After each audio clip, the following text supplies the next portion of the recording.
우리 옆에 계신 분들하고 함께 인사 한번 다시 나누겠습니다. 사랑하고 축복합니다. 사랑하고 축복합니다.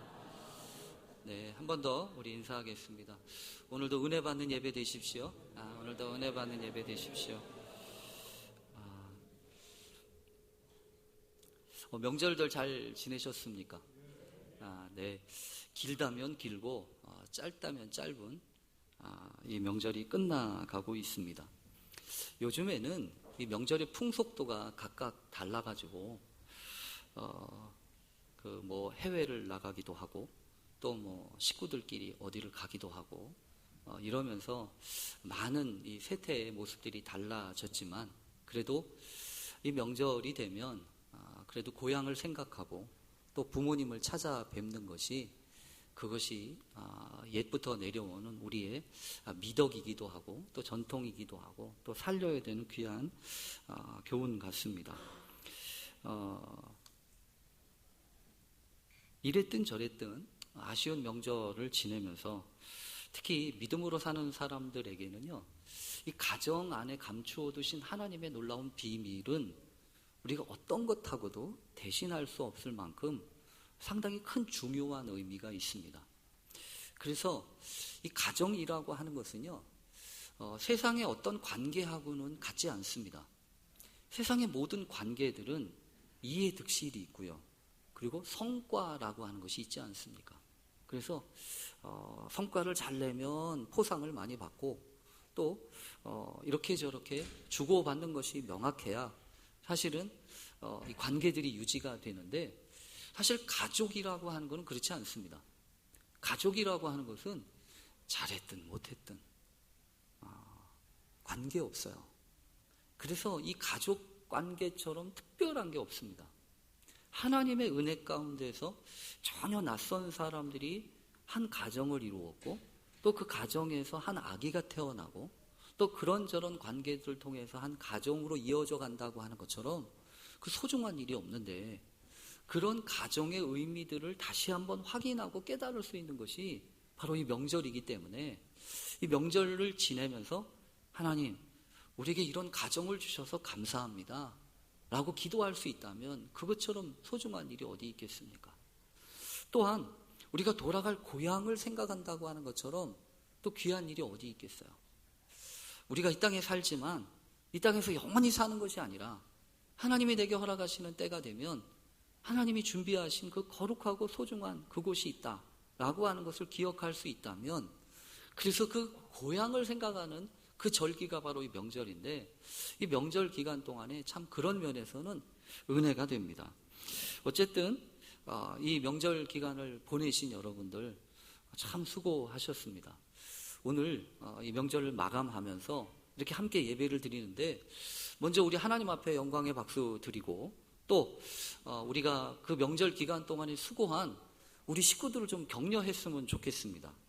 우선은 아무래도 여러분 그렇지요.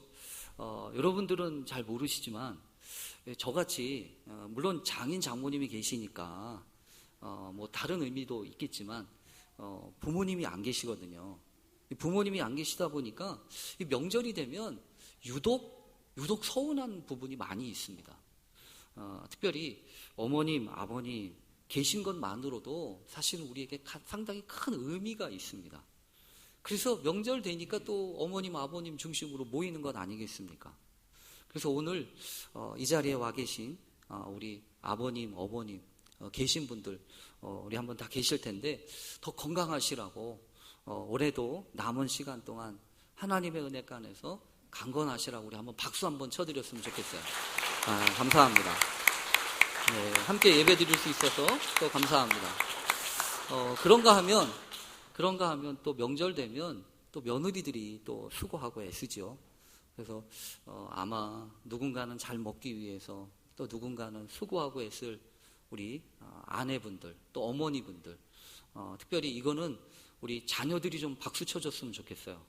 자녀들이 어머니 아버지 우리 위해서 수고해 주시고 애써 주셔서 감사해요. 그리고 먼 길 갔다 오는데 운전도 해 주시고 또 명절 됐다고 맛있는 것도 해 주셔서 감사합니다. 그 어머님 아버님 우리가 잘 모르지만 우리도 커서 그렇게 어머님처럼 아버님처럼 건강하게 또 행복하게 그런 가정 이루겠습니다. 자녀 되신 분들이 좀 우리 어머니 아버님 우리 한번 박수 한번 해드렸으면 좋겠어요. 감사합니다. 여러 가지로 애써주신 분들께 감사합니다. 그런가 하면 여러분 요즘엔 자녀들도 격려해 주셔야 되지 않겠습니까? 요즘엔 자녀들도 밥만 잘 먹어줘도 고맙지요. 어디 나가지 않고 때마다 그래도 10시가 됐든 12시가 됐든 집에 꼬박꼬박 들어와 주면 고마운 거 아니겠습니까? 올 우리 명절에는 저희 딸내미하고 그것 때문에 싸웠습니다. 10시까지가 통금이다, 12시까지가 통금이다, 뭐 이래가면서 싸웠는데 그래도 어쨌든 꼬박꼬박 들어와 주니까 고마운 거 아니겠어요? 꼬박꼬박 들어와 주니까 고맙고 감사한 것 같아요. 그리고 오늘 특별히 이렇게 전 세대가 같이 예배를 드리는데 우리 아이들부터 시작해서 우리 함께 예배를 드리고 또 우리 모처럼 우리 저 유아실이 가득 찼어요. 유아실에 있는 우리 어머니, 특별히 아이들 데리고 와서 예배 드리는 우리 어머니들께 좀 박수하고 격려하면 좋겠습니다. 우리 수고합니다. 감사합니다. 감사합니다. 이 명절을 시작하는 것도 중요하지만 마감하는 것은 훨씬 더 중요합니다. 언제나 그렇습니다. 시작도 중요하지만 마감은 훨씬 더 중요해요. 마감을 잘하는 방법은 그동안에 잘했든 못했든 우리가 하는 것처럼 이렇게 격려해 주는 겁니다. 그래서 오늘 말씀의 제목을 뭐로 잡았냐면 좋은 것을 볼 수 있는 능력이라고 잡았습니다. 왜냐하면 좋은 것을 본다고 하는 것은 이게 아무나 또 쉽게 될 수 있는 게 아닙니다. 왜냐하면 눈에 보이는 모든 것이 다 좋은 게 아니잖아요. 여러분, 눈에 보이는 모든 것이 다 좋은 겁니까? 그러면 걱정할 필요가 없어요. 근데 잘 보면 눈에 보이는 모든 것들이 다 좋은 것만은 아닙니다. 다 좋은 것만이 아니에요. 오히려 있죠.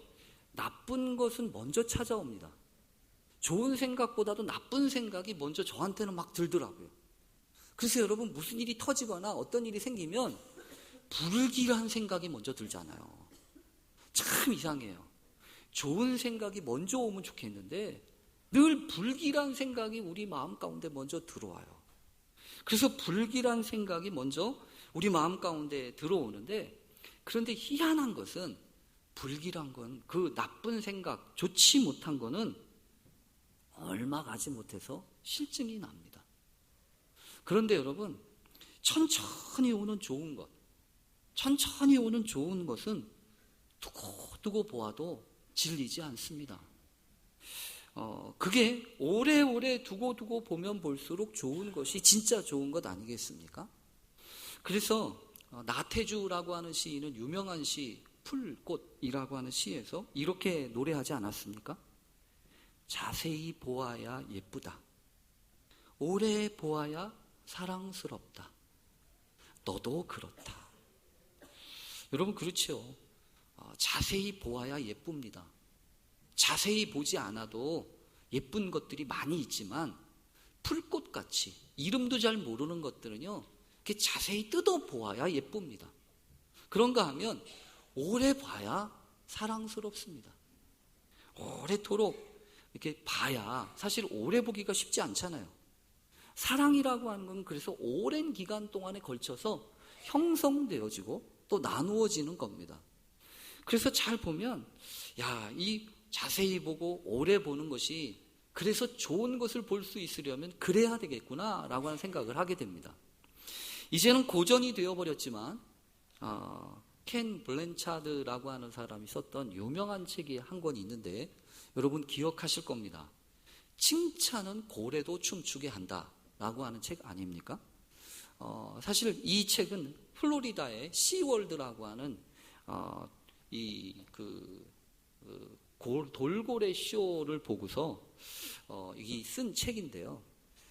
사실 전혀 춤을 출 수 있을 것 같게 만들어진 게 고래는 아니잖아요. 여러분 고래가 무슨 춤을 추겠습니까? 고래라고 해봐야 이렇게 둥그러나는 앞에 머리 하나 있고 팔이 있습니까? 팔이 무슨 제대로 돼 있는 게 어디 있어요? 지느러미 하나 조금 하나 달려 있고 다리가 하나 있습니까? 다리도 없이 그냥 꼬리 지느러미만 길게 있어가지고 이렇게 물장구나 칠 줄 알지 그게 무슨 춤을 추겠습니까? 그런데 이 켄 블랜차드라고 하는 사람이 유명하게 보고서 깜짝 놀란 건 뭐냐 하면 고래가 춤을 추더라는 거예요.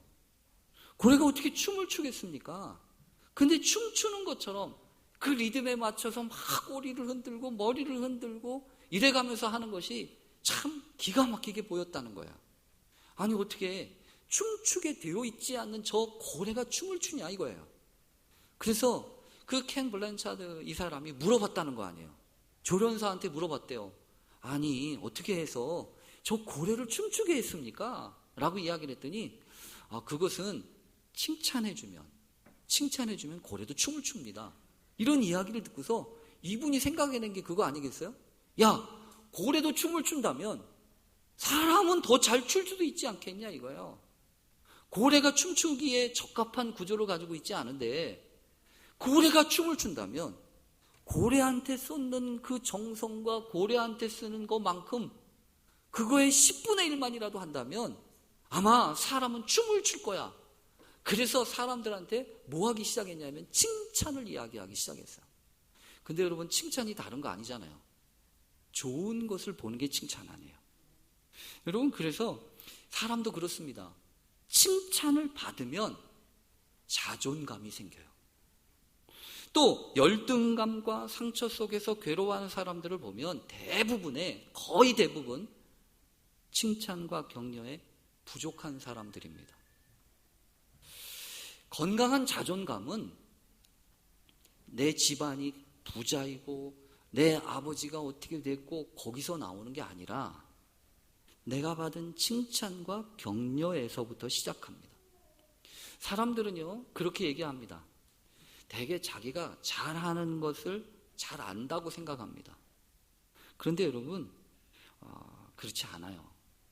어느 분이 국민일보 그 로뎀 나무에 썼던 그 컬럼에 보니까 그런 얘기를 했더라고요. 대개 사람들한테 물어본대요. 뭐라고 물어보면 당신이 잘하는 게 뭐요? 라고 이렇게 물어보잖아요. 그러면 대개 말을 잘 못한대요.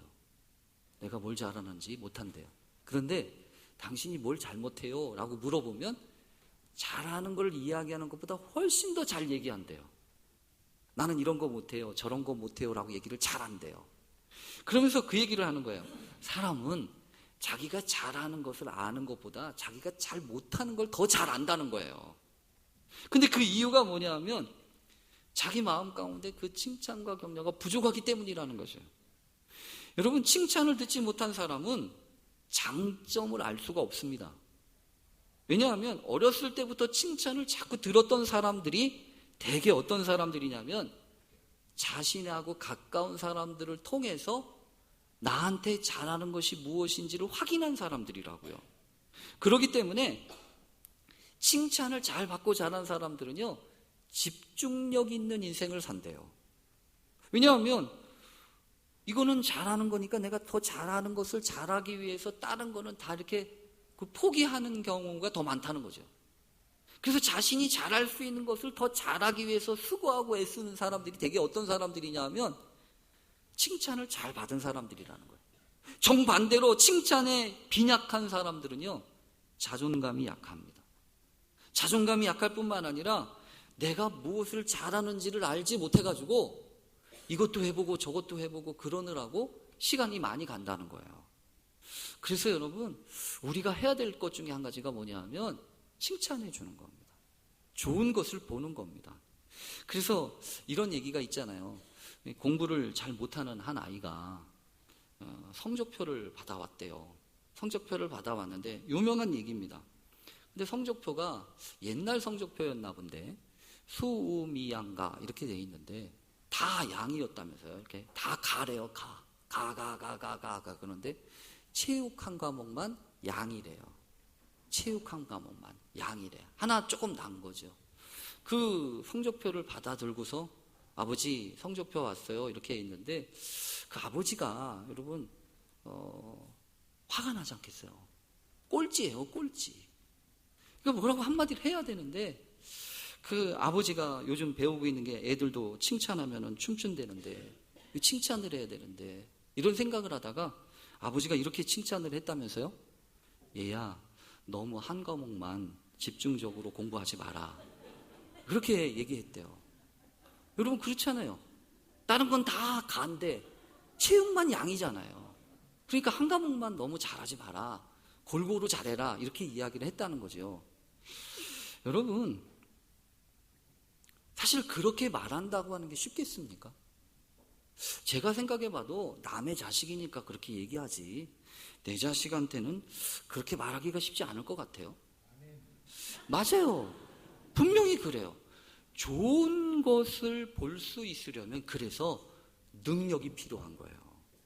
능력이 필요한 거라고요. 왜냐하면 좋은 거는 잘 안 보입니다. 좋은 거는 일부러 보아야 합니다.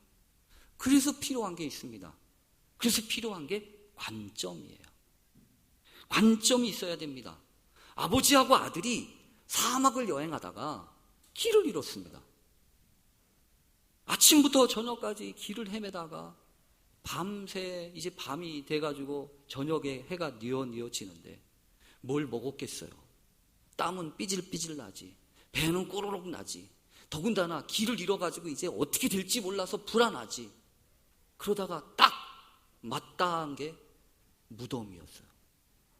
공동묘지처럼 여기저기 무덤이 있었어요. 근데 그것을 보고 아들이 털썩 주저앉습니다. 아버지, 우리도 이제 저 무덤 속에 들어가겠죠? 이제 우리는 끝났어요. 이렇게 이야기했다는 거야. 근데 아버지가 얘야 괜찮다. 여기 무덤이 있다는 것은 이 근처에 집이, 마을이 있다는 거야. 그러니 걱정하지 마. 조금만 더 힘내서 마을을 찾아보자. 여러분, 똑같이 본 거 아니에요? 똑같이 무덤을 봤다고요. 근데 아들은 무덤이 끝인 줄 알았어요. 근데 아버지는 그 무덤이 있으면 그 근처에 집이 있다는 것을 생각하고 또 다른 소망을 품지 않습니까? 관점의 차이라고요. 관점의 차이라고요. 좋은 친구가 어떤 사람일까요? 이 명절 되면 친구들을 만나지 않습니까? 이런 친구들을 만났는데 이 친구들 어느 한 두 친구가 만났는데 이 친구들 가운데 한 친구가 그렇게 자랑을 하더래요. 뭐라고 자랑을 하냐면, 야 임마, 우리 형이 요번에 장사를 잘해가지고 돈을 많이 벌어서 나한테 자동차를 한 대 새로 사줬어. 부럽지? 이렇게 이야기를 했대요. 그러니까 그 소리를 듣고 있던 이 또 다른 친구가, 야 참 부럽다. 너는 그런 형이 있어서 좋겠다. 이런 얘기를 하니까, 그러게 말이야, 나는 형이 얼마나 자랑스러운지 몰라. 이렇게 이야기를 했어요. 넌 뭐가 부럽냐? 너는 형이 없어서 안 됐다. 이런 이야기를 하면서 이야기를 하는데, 아니야, 나는 말이야, 나도 커서, 나는 크면 부러운 네 형처럼 되면 좋겠어. 내가 받아서 형한테 자동차를 받아서 내가 부자가 되는 것보다 너한테 자동차를 사준 형처럼 나도 앞으로 커서 내 동생한테 그렇게 자동차를 사주는 형이 되면 좋겠어. 그게 부러운 거지. 이렇게 이야기를 하더래요. 여러분, 형한테 자동차 선물 받는 동생이 좋습니까? 아니면 동생한테 자동차를 선물로 주는 형이 좋습니까? 당연히 그렇잖아요. 당연히 그렇다고. 관점이 다르면 소원하는 것도 다르게 돼 있어요. 여러분, 오늘 말씀의 주제는 좋은 것을 볼 수 있는 능력이에요. 오늘 본문은 우리가 너무나도 잘 아는 예수님께 향유를 부어드렸던 한 여인에 대한 이야기입니다. 이 이야기는 마태복음, 마가복음, 누가복음, 요한복음 다 나옵니다. 근데 물론 누가복음에 나오는 누가복음 7장에 있는 이 이야기는 조금 다릅니다. 비교적 앞부분에 있기도 하고, 또 죄를 지은 많은 여인이 바리새인의 집에 있었던 예수님한테 와서 향유를 부어드렸다는 이야기가 있는 반면에, 마태복음과 마가복음과 요한복음은 예수님의 마지막 일정 가운데 나와 있는 사건입니다. 그런데 오늘 성경에는 어찌됐든 이런 사건이 눈에 띕니다. 어떤 사건이 눈에 띄냐면, 여러분 성경을 보면 향유를 예수님의 머리에 부어드렸다면서요. 그런데 여러분, 이거는 아무래도 이상한 겁니다. 아무래도 이상하다는 건 뭐냐면 적절하지 않다는 거예요. 적절하지 않다는 얘기는 뭐냐면 때도 안 맞고 장소도 안 맞고 지금 상황이 그럴 만한 상황이 아니라는 거예요. 여러분 성경을 보면 이 집이 베다니에 있던 문둥병자 시몬의 집이래요. 그러니까 아마도 자기 집이 아닌 게 뻔해요. 자기 집이 아니라고요. 남의 집에서 예수님이 지금 더군다나 뭐 하고 계셨냐면 식사를 하고 계셨어요. 여러분 앉아서 식사를 하고 있는데 누가 와서 건들면 그거 좋습니까? 아무리 좋은 거라고 할지라도 식사하는 데 와서 건들면 강아지도 밥 먹을 때는 안 건든다고 그러잖아요. 근데 예수님이 아무리 좋은 거라고 할지라도 와가지고 쑥 향유를 갖다 머리에다 부으면 이게 여러분 좋은 경험일까요? 절대로 좋은 경험이 아니에요. 적절하지 않아요. 때도 안 맞고 장소도 안 맞고 타이밍 어떻게 보면 염치 없어요. 무례해요. 그래서 성경에 보면 그 여인의 모습을 보고 제자들이 입이 대빨이나 나와가지고 분노하고 경노합니다. 도대체 네가 생각이 있냐? 어쩌자고 지금 와가지고 지금 이 타임에 와가지고 거기다가 향유를 갖다 붓냐는 거예요. 여러분 더군다나 향유라고 하는 것은 그렇게 쓰는 게 아니잖아요. 향유, 향수 이런 거 자주 쓰십니까? 향유를 갖다 이렇게 붓는 경우가 어디 있습니까? 향유는 어떻게 바르죠? 찍어 바르는 거죠. 사실은요 오늘 예배 드리는 이 자리에다가 우리 간사님 또 전사님 목사님한테 제가 부탁을 했었어요. 뭐라고 부탁을 했냐면 목사님, 간사님, 전사님 오늘은 우리가 향유 냄새가 나는 예배를 드렸으면 좋겠어요. 그러니까 여기다가 향유를 좀 제가 가지고 있는 이스라엘에서 가져온 나드 향을 좀 갖다 드릴 테니까 그걸 좀 한번 좀 바르세요. 그래서 사람들이 들어오면 여기 무슨 냄새야? 이런 냄새가 이상하게 나네? 라고 이야기할 정도로 좀 해주세요. 그랬어요. 그랬더니 여러분 향기가 나요? 안 나죠? 안 나죠? 당연히 안 나죠. 찍어 발랐더니 안 나는 거예요. 아마 제가 쏟아 부었으면은 향유가 났을 것 같아. 근데 오늘 성경에 보면 그렇다는 거죠. 향수는 그렇게 쓰는 게 아니잖아요. 찍어 바르는 거지. 살짝 뿌리는 거지. 근데 어쩌자고 무슨 생각을 가지고 이 여인은 예수님한테 갖다 부었을까요? 왜 그랬을까요? 여러분 이유가 있지 않겠어요? 분명한 이유 중에 한 가지는 이겁니다. 이 여인은요, 이 여자는 그러고 싶었어요. 다른 거 다 둘째치고 누가 뭐라고 하라고 해서 한 게 아니지 않습니까? 마음이 있었다는 거예요. 마음이. 여러분 누구든지 그렇습니다. 마음이 있으면 시간도 장소도 문제가 안 돼요. 마음이 없으니까 이 핑계 저 핑계 되는 거 아닙니까? 마음이 있다면 시간은 문제가 안 돼요. 장소도 문제가 안 돼요. 저희 집에 이 얘기하면 또 아빠는 맨날 큰 딸내미 작은 딸내미 얘기한다고 그러는지 모르겠어요. 학창시절에 어느 날 늦잠 꾸러기인 우리 집 딸내미가요 어느 날 일어났는데 없어졌어요. 새벽같이 없어졌어요. 이거 어디 간 거야? 어디 갔지? 그렇게 봤더니 나중에 알고 봤더니 가수가 뭘 하는데 거기를 가느라고 새벽같이 갔더라고요. 그래서 제가 그때 분명히 알았어요. 아, 사람은 좋아하는 거는 무슨 일이 있어도 하는구나. 하지 말라고 해도 하는구나. 여러분 그렇잖아요. 마음이 있으면 시간, 때, 장소 문제 아니에요. 근데 지금 이 제자들은 그걸 보고서 모르는 거 아닙니까? 제자들은 보고서 화가 났어요. 그것이 좋은 일인지 나쁜 일인지는 둘째치고 마음에 안 드니까요. 여러분 우리도 그렇지 않습니까? 싫으면 절대로 좋게 보이지 않습니다. 눈밖에 나면 마음에 안 들면 그래서 옛말에 그런 말도 있지 않습니까? 미우면 어디도 밉대요? 벗은 코도 밉대요. 한복을 입으면 삐죽하게 나오는, 조금 나오는 그 벗은 코 있잖아요. 고무신의 코 살짝 나오는 거. 근데 그것도 밉대요. 미우면 절대로 좋게 보여지지 않는다는 겁니다. 근데 좋으면 어떻게 한다고요? 좋으면 말뚝 보고도 절한다면서요. 장인이 같이 처갓집이 좋으면 말뚝 보고도 절한대요. 여러분, 마음이 문제예요. 마음이. 신앙생활도 마찬가지 아닙니까? 신앙생활도 아까우면 그럼 뭔가 문제가 있는 거예요. 예배 드리는 시간이 아까워요. 하나님 앞에 드리는 헌금이 아까워요. 그러면 그렇다면 뭔가 지금 부족한 거 아니에요? 어떤 게 부족할까요? 은혜가 부족한 거예요. 하나님이 우리에게 허락하시는 은혜가 뭔가 부족한 거예요. 명절을 지나면 우리가 알게 됩니다.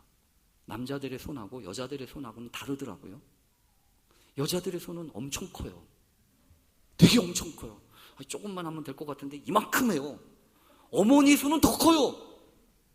왜냐하면 모자라면 안 되니까. 남더라도 많이 가지고 있어야 돼요. 그리고 싸줘야 돼요. 여러분, 그게 어머니의 마음 아닙니까? 그래서 오늘 성경을 보면서 알 수 있어요. 사랑하면 낭비 없어요. 사랑으로 하면 낭비되는 게 없다고요. 오늘 성경에 그런 얘기가 있지 않습니까? 제자들이 보기에 왜 이따위로 하냐고. 네 의도가 도대체 뭐냐? 네 의도가 도대체 뭐길래 이렇게 해가면서 그 값비싼 향유를 낭비하냐 허비하냐라고 얘기하지 않습니까? 여러분, 모르면 그러는 거예요. 낭비한다고 생각한다고요. 그러나 이 여인은 낭비한 게 아니었어요. 예수님한테 드린 거였지. 예수님한테 드린 그 모든 것들, 그것이 이 여인에게는요 가장 최고의 것이지 않습니까? 저는 우리 교회가 이래야 한다고 생각해요. 교회가요 아끼면 안 돼요. 교회가 무언가를 아끼기 시작하면 기쁨이 없어요. 때로는 이렇게까지 써도 되나? 라는 생각이 들 정도로 낭비하듯이 쓰는 감동이 있어야 합니다. 그래야 은혜가 되지 않겠어요. 오늘 성경을 보면서 다시 한번 하나님 앞에 그렇게 기도하게 됩니다. 하나님, 우리도 이 거룩한 낭비를 두려워하지 않게 해주십시오. 계산하고 따지고 이렇게 저렇게 해가지고 저스트 딱 하는 거 좋지만 때로는 그렇지 않아야 하는 거예요. 때로는 그렇지 않아야 한다고. 하나님 앞에 드리는 거룩한 낭비가 아깝지 않은 교회, 또한 이웃과 사랑하는 사람들을 위하여 베푸는 그 사랑의 손길이 아깝지 않은 교회, 그 교회가 또 그 가정이 복된 교회인 줄로 믿습니다. 오늘 성경에 보면요, 예수님이 이 여인이 한 행동에 대해서 아십니다. 이 여인을 아실 뿐만 아니라 이 여인에 대해서 못마땅하게 여기는 제자들을 아세요. 그래서 뭐라고 하시냐면 제자들을 향하여서 그만 좀 두어라. 어찌해서 이 여자를 괴롭게 하느냐? 그가 내게 좋은 일을 했다. 이러면서 가난한 자들은 항상 너희와 함께 있지만 나는 항상 함께 있지 아니할 거야. 이러면서 이렇게 얘기하잖아요. 이 여자가 내 몸에 이 향유를 부은 것은 내 장례를 위함이니라. 여러분, 성경에 보면 예수님의 장례일이 있죠. 예수님이 십자가에 달려서 이제 곧 돌아가시는데 너무 급하게 돌아가시느라고 장례를 바쁘게 치렀습니다. 그래서 장례를 치르면서 해야 될 향유도 못 발라드렸어요. 그래서 성경에 보면요, 안식 후 첫날 여자들이 예수님께 향유를 발라드리려고 그 새벽같이 가지 않았습니까? 근데 결국 예수님한테 가보았지만 예수님이 부활하셔서 향유를 못 발라드렸잖아요. 근데 그 말씀을 기억하는 거예요. 그래서 결국 이렇게까지 이야기하지 않습니까? 이 복음이 전파되는 어느 곳에서든지 이 여인이 행한 이 일도 기억하고 기념할 것이다라고요.